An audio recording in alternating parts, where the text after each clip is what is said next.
Hello and welcome to glennzb TV, the show that puts glennzb into your virtual headset.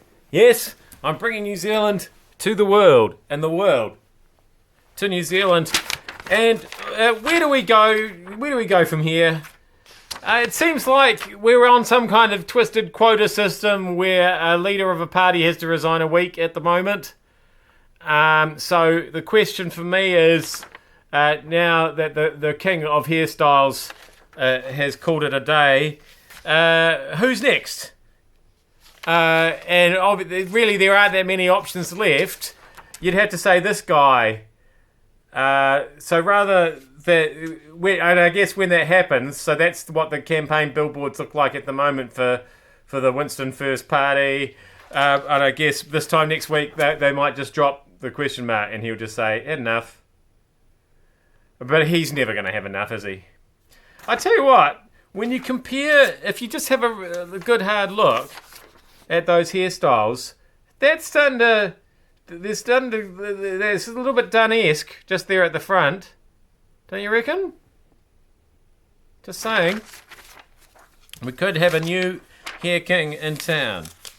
Okay, so it turns out the robots are definitely trying to kill us, because not just Elon Musk, but many other heads of tech have penned an open letter.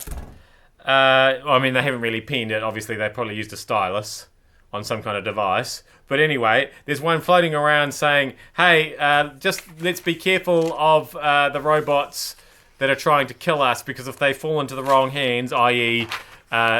Evil despots, extremists, those sorts of people, then that's bad news. Killer robots in the wrong hands, I think we can all agree is bad news. Of course, today, I assumed it was the robots doing this, blacking out the sun, because that's how it starts, isn't it? Although I did see one movie where that's what killed them in the end, because they were all solar powered. But no, of course, it's just a total eclipse of the United States today. And boy, didn't they just go crazy on that.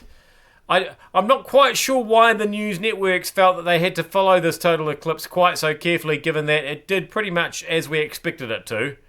I mean, they knew it was going to happen. They knew the path it was going to take.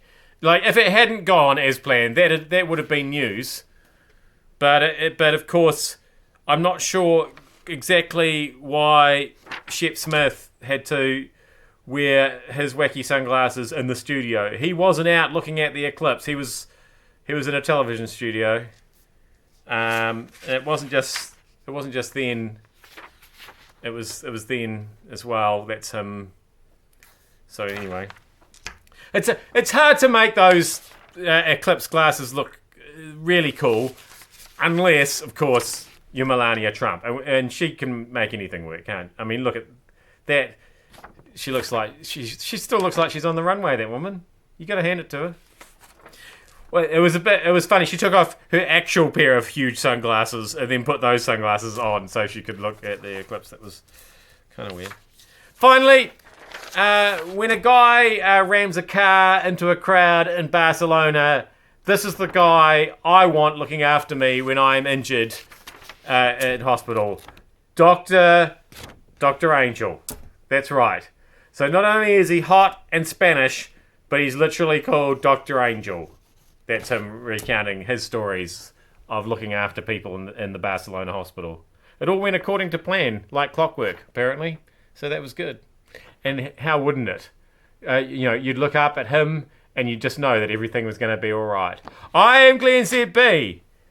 That was glennzb TV. Thank you so much for having me in your virtual headset. I hope you remember to take your ridiculous glasses off first, because otherwise you could bruise the bridge of your nose. See you back here again tomorrow for more.